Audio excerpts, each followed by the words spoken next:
Hey there, my name is Joe Keyport, and you're listening to the Ear Coffee Podcast.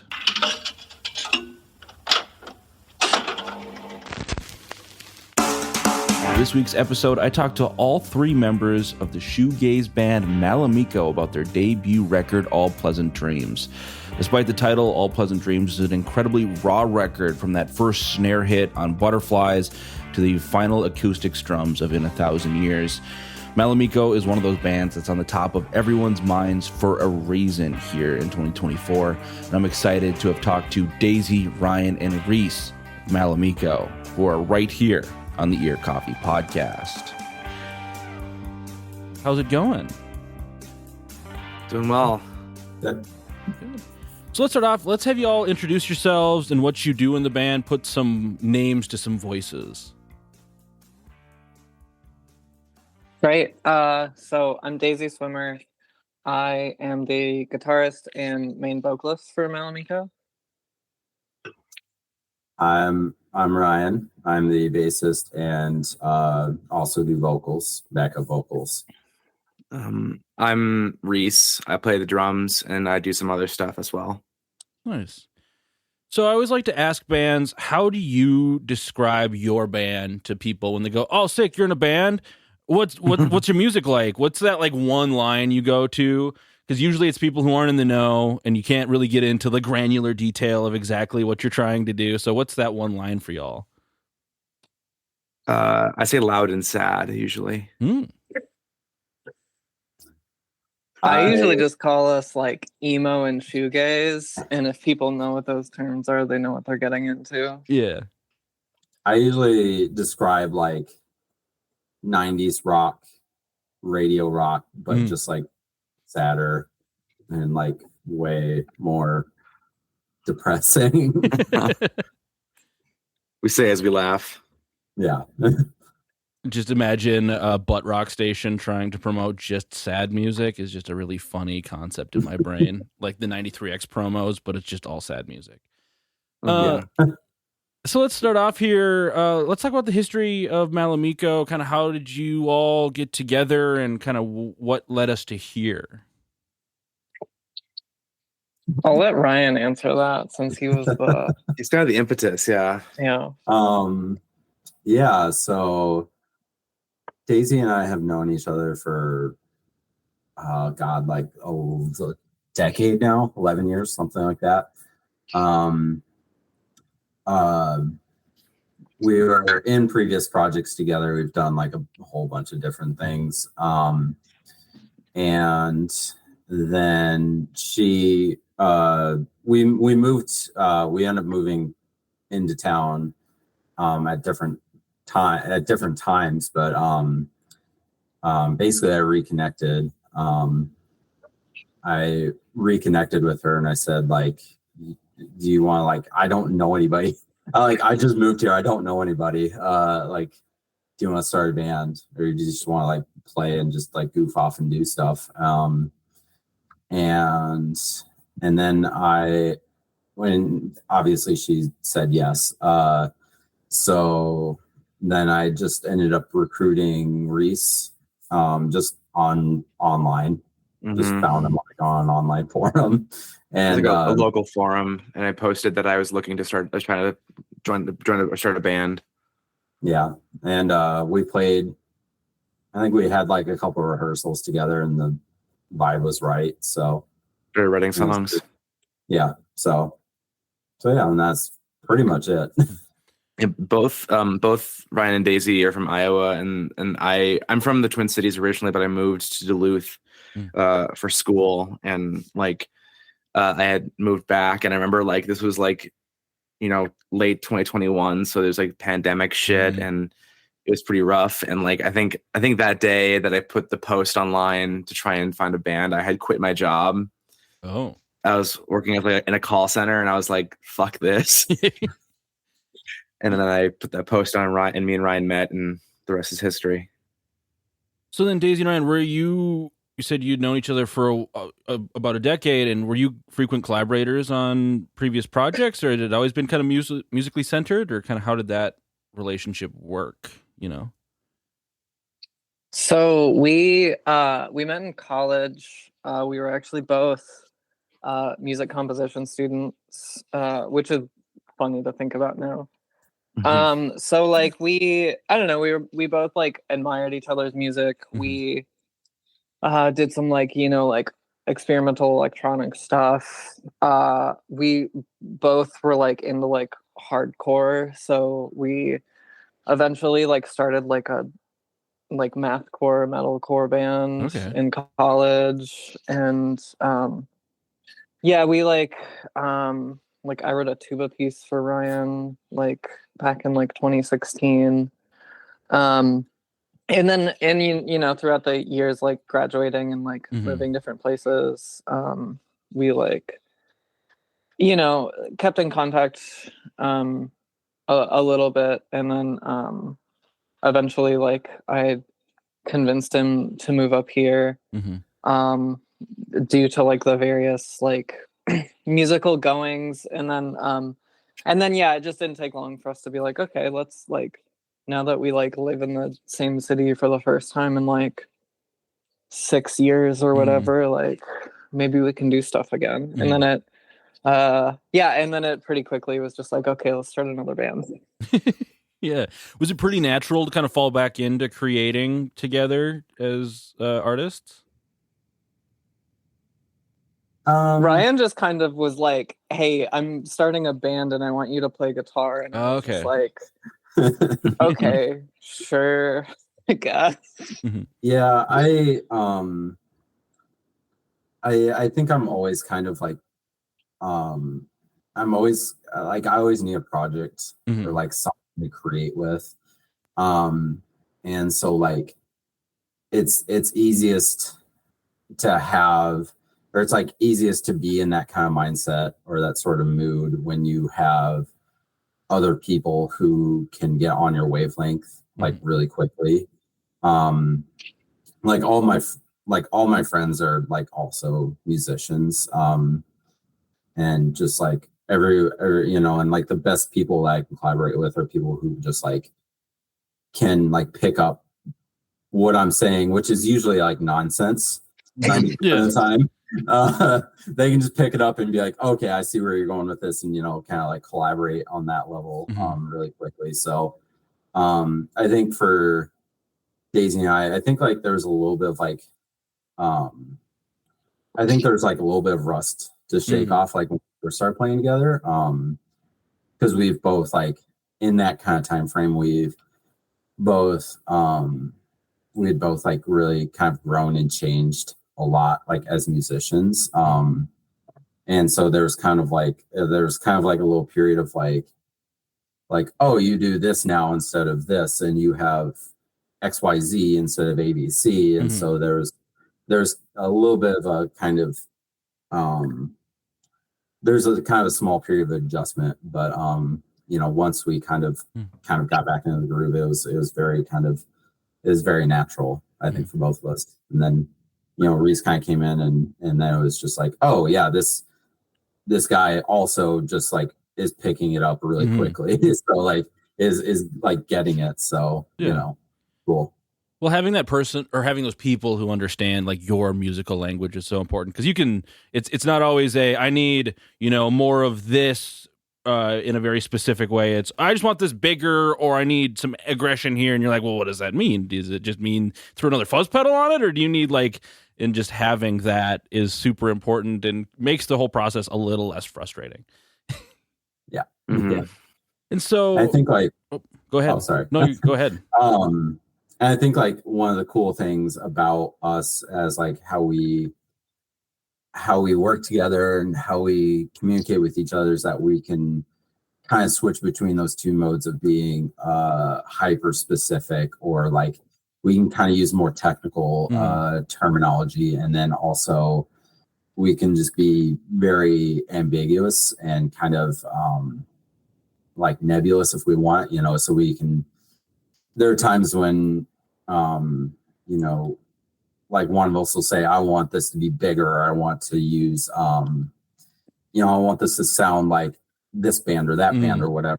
And like, but then there's also times where we say like, hey, let's use like like this specific chord, or what if we do this kind of phrasing or this sort of voice, and being able to kind of use both sorts of using both kind of modes of communication, and we all kind of just understand what we're doing, or we all understand what we mean generally, which really kind of helps with the process, I guess.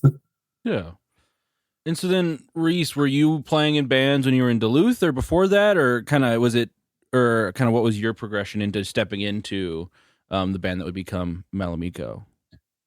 Kind of. I had jammed with friends when I was in Duluth, and I was trying to write music, but it never really went anywhere. I was always kind of antisocial, so I never really like had a gang of musicians that I hung around that wanted to be in a band. Like I also like I didn't major in it, but I studied music. Like I got a minor when I was at school, and like most of the people I was around didn't play rock music. It was all about like, you know, they're all basically going to be music teachers, and we're really into like Messiaen and Debussy and that kind of stuff. Yeah. Not that I don't like that, but like it was like, you know, and I did work at the radio station there, and I met some folks, but it never really gelled enough. Plus, like you're talking about the pandemic, and you know, I was dealing with a lot of stuff at the time, and just like I never really got into it. So like when I moved back, I had this awful job and was living at home, and I was just like, I'm sick of this. And that's why I put the post out, and it worked out. Cause like, I remember like I put this post out on like a local forum being like, I just moved home. I want to start a band. And Ryan responded being like, I want to make a band that sounds like a mix between My Bloody Valentine and Another Heaven. And at the time I didn't know who Another Heaven was. So I had to like look him up, and I was quite impressed. And yeah. And I didn't really know anybody in the scene here. I knew like 2 or 3 people tangentially. So it was like, it was a kind of a beautiful way to get into the scene and like meet people was writing songs. And yeah, like we gelled really well. Like we all have different tastes and kind of come from different landscapes. We all knew that like you're trying to find a good end product, trying to get a good end goal and make something meaningful to us. Yeah. So let's move on. We could talk about the debut record, All Pleasant Dreams, which is out now. You can get, I think, a second run of tapes are available, which I need to pick one up because I missed the first run by like a couple hours, and I was a little annoyed with myself. Which talk about the community response to having that record out, because everyone's just super hyped, and it's really exciting to see a band that just gets that much love from the jump on a debut release. I wasn't really sure what to expect. I mean, it's been a project that we've been working on for some time. I mean, I think we started recording it in like July, and then we, you know, did like vocals and like waited for features to come in. And I don't know, it just like, I think we all just really liked the songs, and we kind of like had a release plan out, and I don't know, we've been like connecting with a lot of people, and really just trying to like get it out there as much as possible. I don't know, I think my hope is like it connects with people. It's like a sound that people are like really gravitating towards now. I think like shoegaze is kind of having like a big like moment, Revival. I guess. Yeah. And like emo never went away. It's never gonna go away. So like yeah, I mean, I don't know, that's my hope at least. Yeah. So let's talk about writing the record. All Pleasant Dreams is an incredibly raw record, from like that first verse of Butterflies through to that, you know, that acoustic closer in 1,000 Years.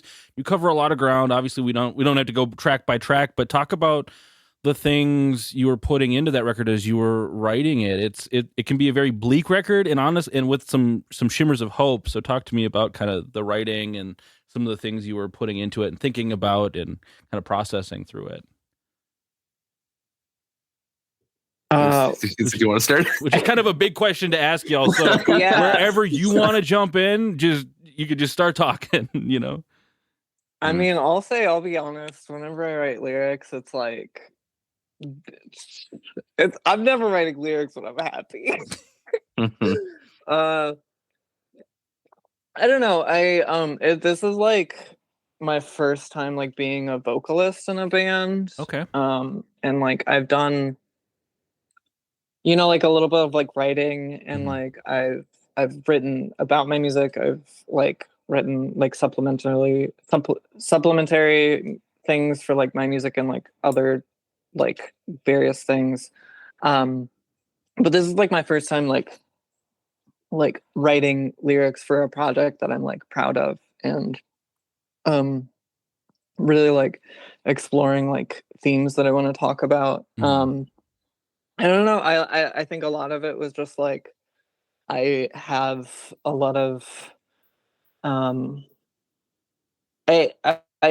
constantly try to like toe the line of like talking about something that's like very deeply personal to me, and like my experience and like experiences that I see that like affect those around me and like my community, but also like not being so specific that like it feels too like on the nose or like too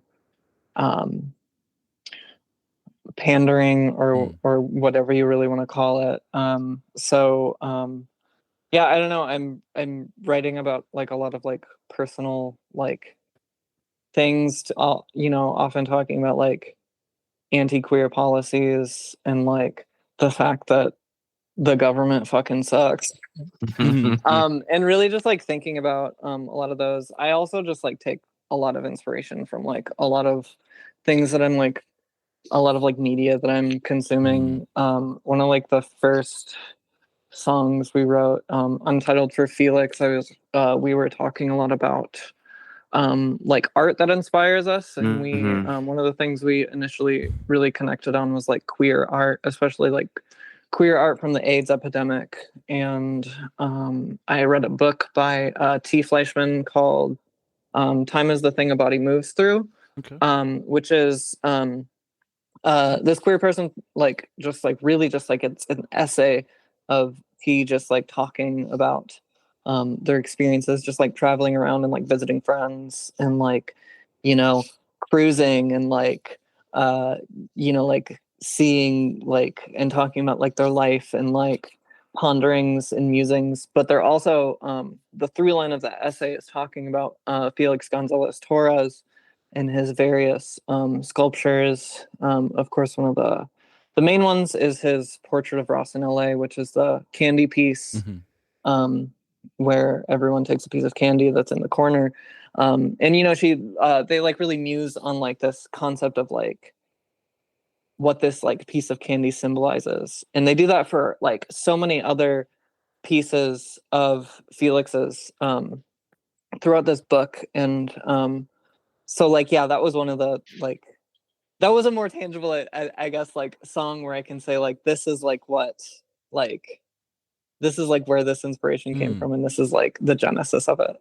Yeah, I was gonna say, a lot of our early writing was inspired a lot by like a lot of modern art. There's Felix Gonzalez Torres, then also like David Warnerovich, and like I was also bringing like Arthur Russell, like a lot of stuff, like 80s, 90s, and the AIDS epidemic. I think it just and a lot of that just really inspired us and kind of helped bring about the first few writing sessions. Like I only have brought my drum out. I have my bass drum.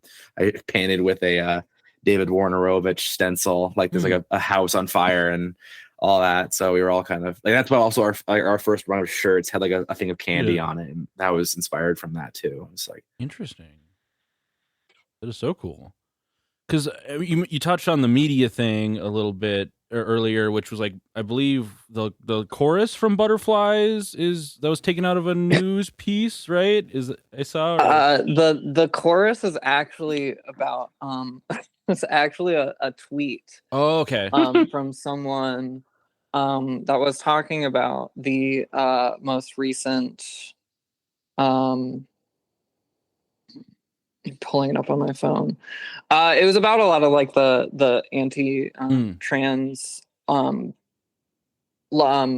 legislations that were coming through, and yeah, this person just like tweeted out, it's like ripping off a butterfly's wings because it was born a caterpillar.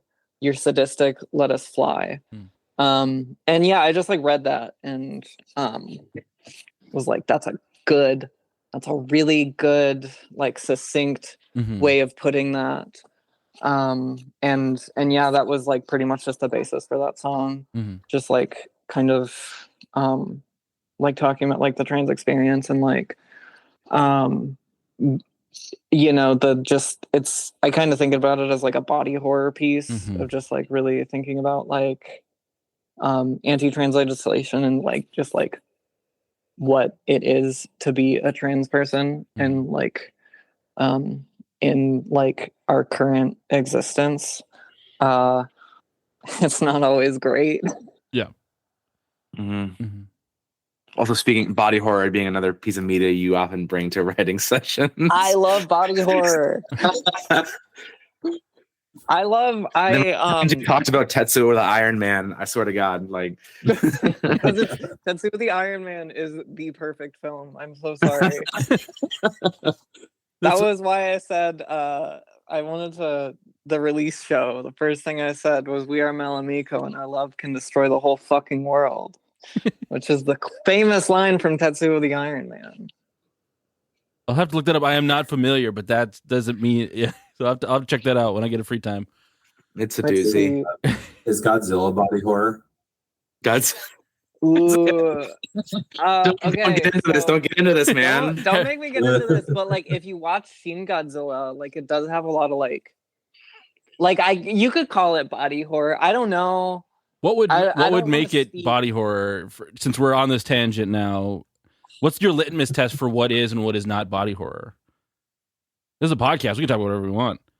I mean, like, I think traditional pop body horror is just like the horrors manifesting in like showing like different horrors of existence through the body. Horrors of the flesh. Yeah. And like, I mean, there's a classic like Cronenberg and like there's that one Daft Punk music video.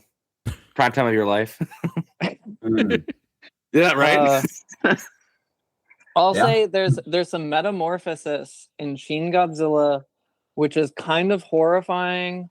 So I don't know, maybe you could call it body horror. I don't really know. I'm not an expert on. I love Godzilla and body horror, but I'm not an expert in either of those, so I can't say whether or not those cross over. Thank you, Professor. Right. Yeah, thank you. Concludes the lecture. So I specifically did want to ask about kind of that last third of the record, because All Pleasant Dreams kind of leads up to this, those two songs, which is False Vacuum, Death, and Loveless, Tongue Tied. And I do put In 1,000 Years in with that kind of piece, because it feels very much like the tag for everything. And we'll talk about that separately a little bit. But talk to me about writing these tracks. When you started putting together these songs, did you expect to have this like nearly 20-minute, what feels like a 2-part opus? Or was it more of like you were writing and the riffs wouldn't stop and it just continued to rock? Like, what was it like putting this together? Definitely the latter. 100% the latter. Like all these songs started as instrumentals. Like it was all about one of us bringing an idea to the table and kind of moving from there. And I feel like Loveless came about from a motif Ryan had. False Vacuum came from I think it was a riff that Daisy had.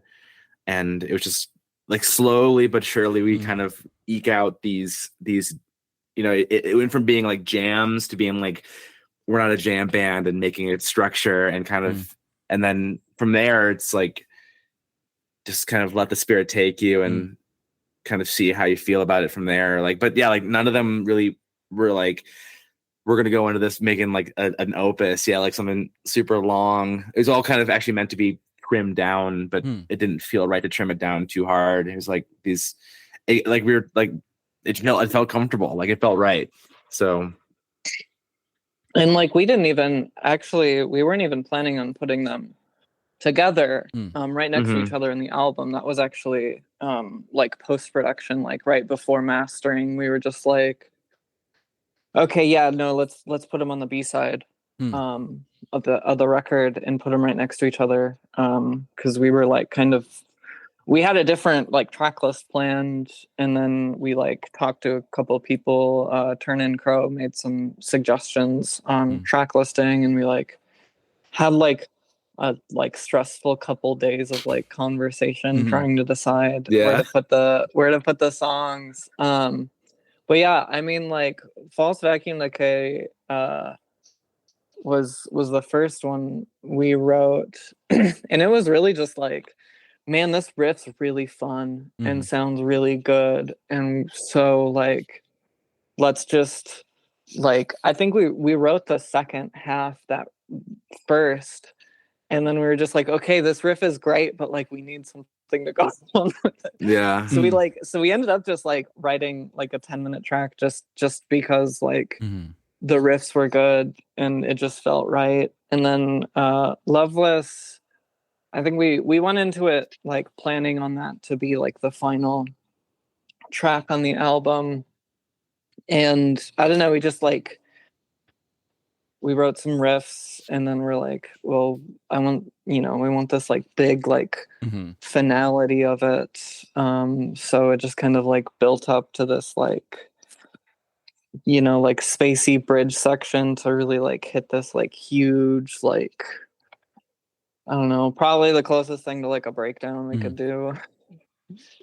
Well, I say like False Vacuum was kind of like our big crescendo song, and like I think those two like had the most dynamic contrast on the record. Of like False Vacuum was our crescendo song, and then Loveless was our like loud, quiet, loud song. And I think it's also kind of funny because when we wrote those were like, we wrote like Butterflies and Untitled, and Sunflowers was our first song we wrote together, and those came first, but False Vacuum and Loveless came a little later.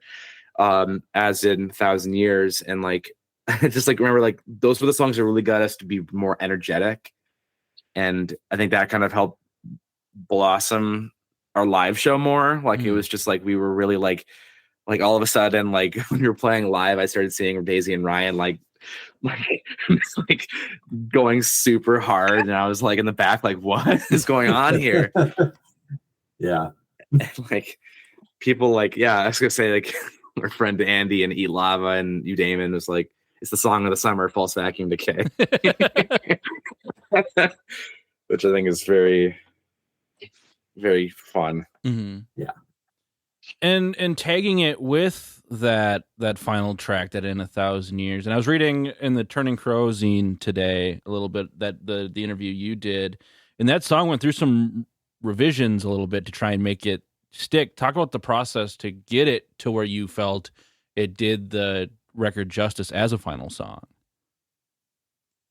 Do you want like contrast? Yeah, go ahead, Ryan. Oh, yeah, I was just gonna say like Daisy came in. That was kind of like the last like song that we wrote. But like Daisy kind of came in when it was like, here's like the lyrics, here's like the chords, and was kind of like it was very intentionally kind of like an outro thing. And so like she brought it to us in rehearsal, and we kind of like we were kind of like going through it and playing through it and adding different things and like putting all this kind of extra dressing on it.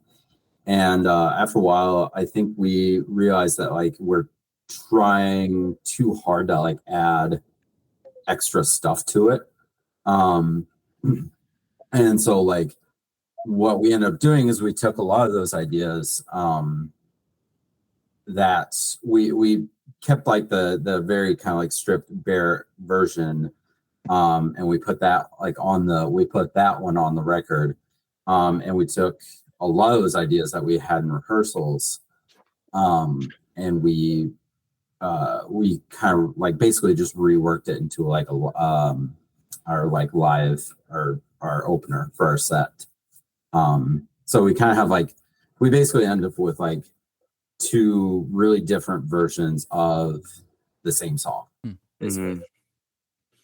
I think we had decided as well that we wanted to have like, I mean, I think one of our chief concerns when we were making the record was not having songs that sounded too similar. We wanted to have some kind of variety. If that makes sense. And Yeah. I think I had mentioned about like trying to do like an acoustic song or just a demo out an idea, and then Daisy wrote like. And you were talking about wanting it to be like an acoustic, like ending of the album, like an outro. Yeah, I guess I was thinking like inspiration wise, I was thinking about like a lot of like there's a number of albums that I really love, like Jim O'Rourke's Eureka is one of my favorite album of all time, and it ends on Happy Holidays, which is this kind of weird kind of stripped down song. Panda Bear's Ponytail from Person Pitch, like these are all like albums that like are bombastic, but end very subtly and kind of solemnly, and it also gave me an excuse to play guitar on the record. And like, but no, it felt nice to have like kind of a soft landing, and to kind of just say goodbye in a more like, you know, like a lullaby almost.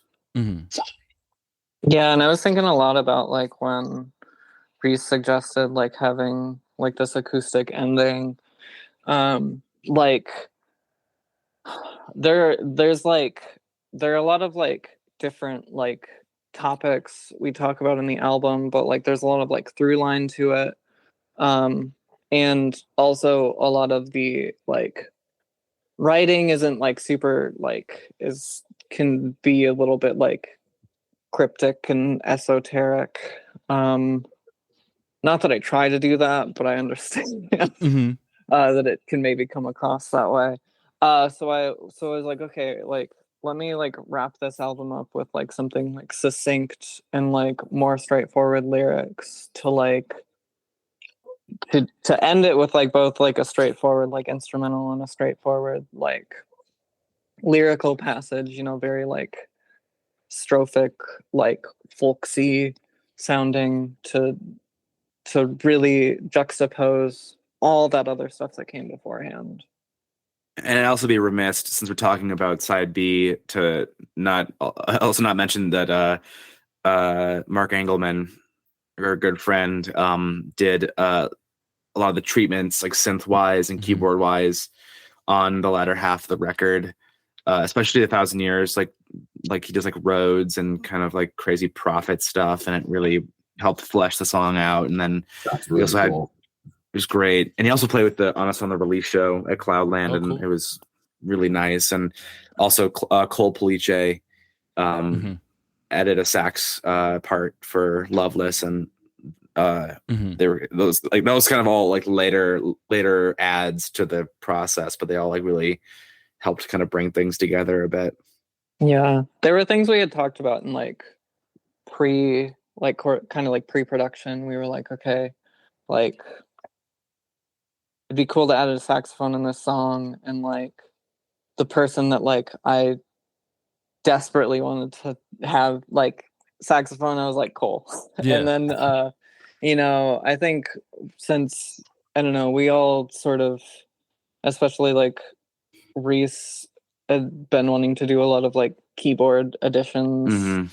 I was like, well, let's talk to Mark, because like he's an incredible you know, like digital synth maker, and he has a Rhodes in his house, he has a Prophet, like let's get him to use it. That's awesome. And you did beat me kind of to asking about this, but how did you connect with Cole and I'm blanking, you just said it, Mark, yes, okay, on who did the keys. How did you connect with them to get that done? So Mark's our little he's our little lackey we keep around. Hangers on. Yeah. he was kind of a Malamiko super fan. He was our biggest supporter.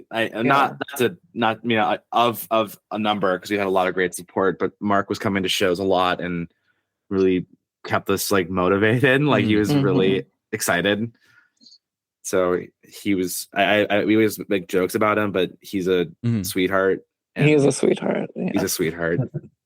And like prior to recording, like Mark and I had played with like his project and like my solo project and stuff. We kind of are in like the same like experimental music circles. So we had like worked together on a couple things prior to that release, and then actually Mark, Cole, and I all played a show at White Squirrel like December like 2022, I think. Cole was back in town for the holidays. Mark's group Rice played. I played a duo set with a friend. And actually I think that's where like my friendship with Mark and my friendship with Cole both started, because that was the first time Cole and I had met in person. I think we'd both sort of been like following each other's music a little bit, but at that point, when we played together, we really enjoyed each other. And you know, they initially were from the Twin Cities, grew up in the Twin Cities. Now they're in the Bay Area. So every time they'd come back, I'd like, you know, see them play and talk to them and suggest. We talk about like collaborating together, and then I was just like, well, I'm working on an album. If you want to play saxophone on that. And they were like, yes, please. So yeah, it was just those two were definitely just like being a part of like the like kind of like experimental electronic scene in the Twin Cities. Awesome. And then I wanted to ask about working with Ollie of Another Heaven. He did the record. He recorded, mixed, and I'm assuming you had someone else master it. But so what was it like working with Ollie for this? I know we kind of talked about how Malamiko wanted to be a mix of My Bloody Valentine and Another Heaven. So that's talk to me about the recording process. Yeah. Well, actually, I think he did master it. I'm did he? sure. Okay, cool. Yep. Yeah, he did the whole shooting match. It was fun. We were at his space, Ecstatic Studio, and it was a really fun. Like, basically did it over a long weekend, or it was just a weekend actually. It was really nice. Ollie he's very straightforward, knows how to get stuff done efficiently, and yeah, like he's just super nice to work with and very jovial. I don't know. I had a really fun time. Yeah, I love Ollie. I've been really good friends with his wife for like many years, and I've gotten to know him over the years, and I love Another Heaven. I think they're my favorite local band. 100%. Yeah. I actually like was like showed Another Heaven to Ryan, because I was like, hey, you should check out this local band. And then like a week later, he was like, we should start a band. We should start like a sludgy shoegaze band. So yeah, and like, sorry, go ahead. Oh no, you go ahead.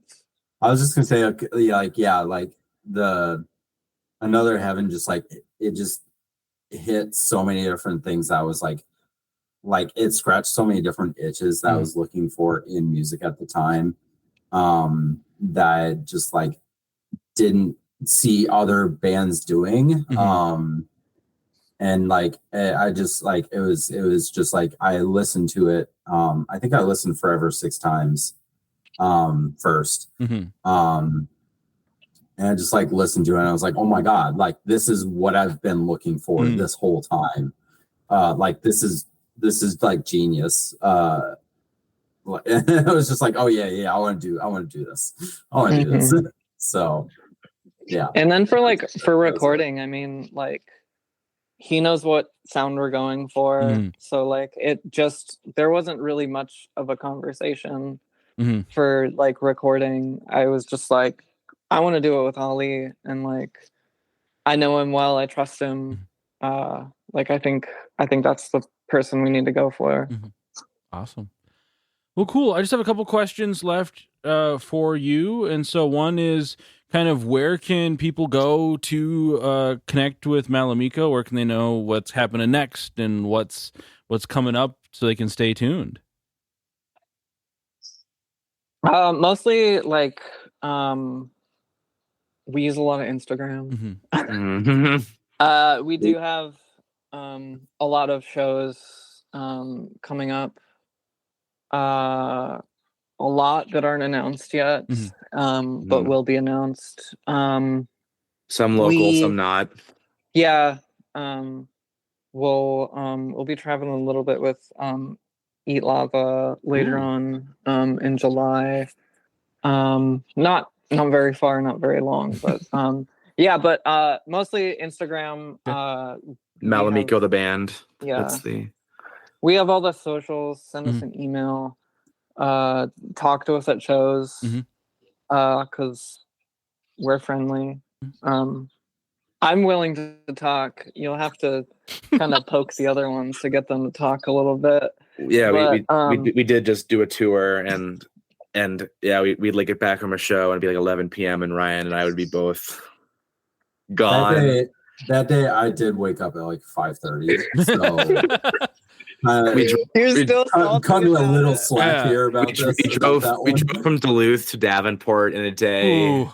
And did a show, yeah, and then got home, and Daisy was still ready to hang out with folks and conversate. Yeah.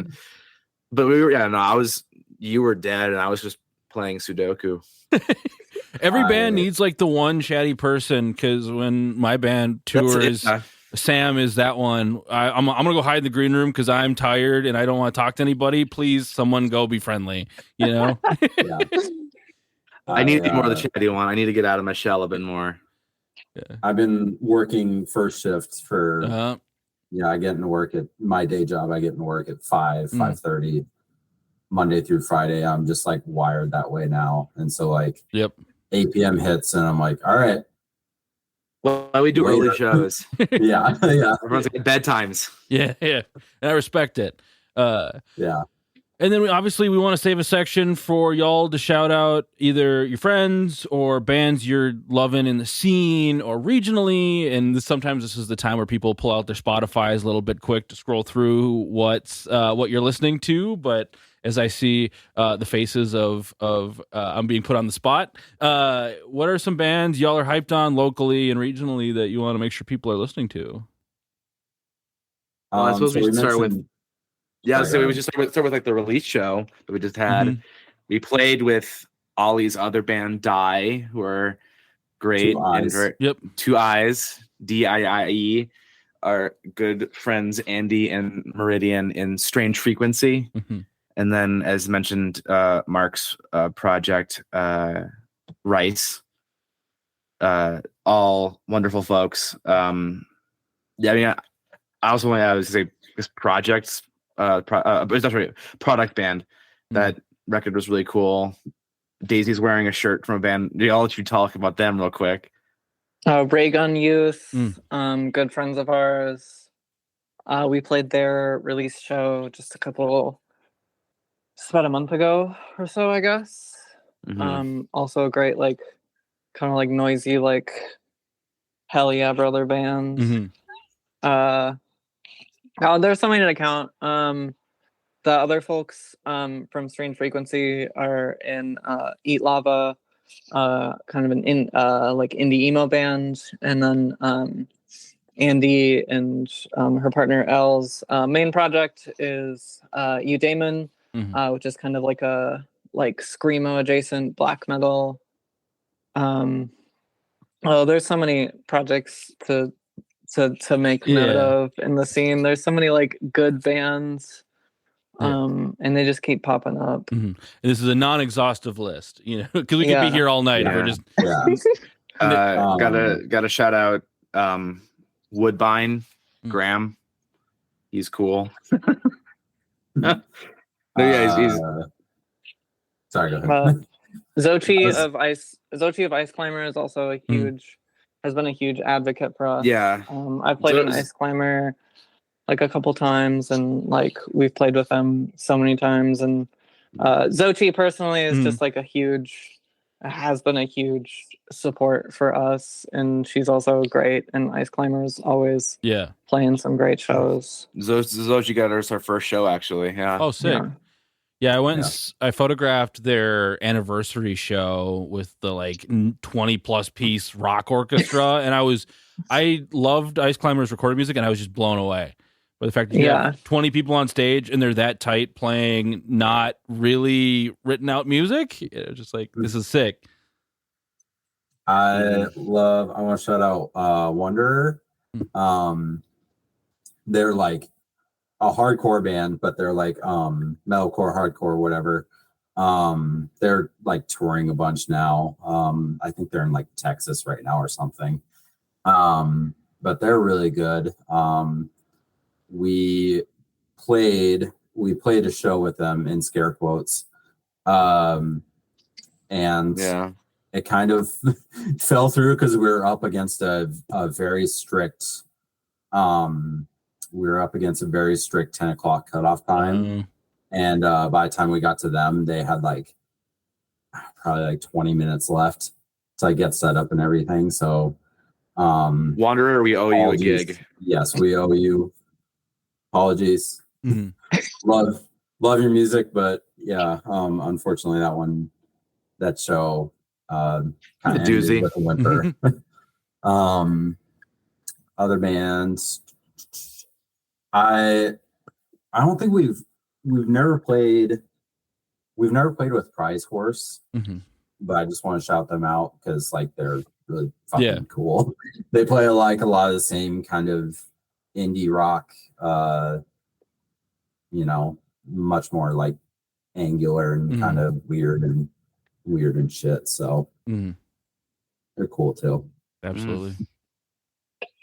So a regional album I want to shout out is Claire Rousey's new album, which comes out on Friday. She has the famous emo ambient moniker. If you like ambient field recording drone music and also cloud rap, hell yeah, Claire Rousey's brother. Sentiment is a beautiful melding that doesn't sound like it should work on paper, but works really great. It's not out, but I got my final copy early and been listening to it quite a bit, and it's wonderful. Do yourself a favor and jump into that. Awesome. Well, I appreciate y'all coming on and talking about the album. It's called All Pleasant Dreams. It's out now. You can pick up a second pressing of tapes through Turning Crow. And you can also get it on digitally wherever you get your digital things. So go check it out if you haven't. Congrats on the new record. It's fantastic. Daisy, Ryan, Reese, thanks so much for coming on the podcast. Thank you. Thank you. Thank you for having us. You have been listening to the Ear Coffee Podcast. If you like what you heard, please rate, review, and share so we can stand out against the sea of other music podcasts. You can find information from this podcast and other important links in the show notes of this episode. If you would like to support us, please consider subscribing on Patreon for early access to episodes, live sessions, and other bonus content. You can also subscribe to our Substack for a regular newsletter with reviews, ramblings, and other written content. Thank you for listening, and we'll see you next time.